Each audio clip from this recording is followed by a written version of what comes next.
पावसासंदर्भातली पुण्यात वादळी वाऱ्यासह तुफान पाऊस झालेला आहे। रामटेकडी या परिसरामध्ये प्रचंड वादळ निर्माण झालेला आहे आणि वादळी वाऱ्यासह पाऊस सुरू झालेला आहे। वादळी वाऱ्यामुळे स्मशानभूमीमधील आणि इतरही ठिकाणची झाडं पडलेली आहेत। झोपडपट्टी भागातील काही रहिवाशांच्या घरावरील छत उडून गेलेत। रामटेकडीमधील सिद्ध हनुमान मंदिराची भिंत पडली आहे। अनेक वाहनांचं नुकसान या ठिकाणी झालेलं आहे।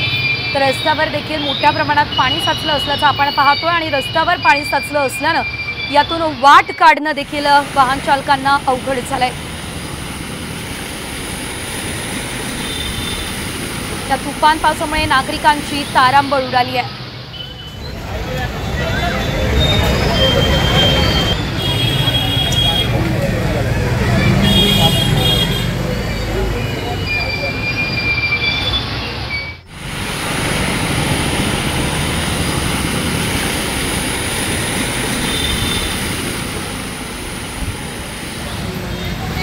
दोन्ही दृश्य आपण पाहतोय। एकीकडे रस्त्यात मोठ्या प्रमाणात पाणी साचलेलं आहे तर दुसऱ्या दृश्यांमध्ये आपण पाहतोय जोरदार पावसामुळे वाहतूक कोंडी सुद्धा निर्माण झालेली आहे।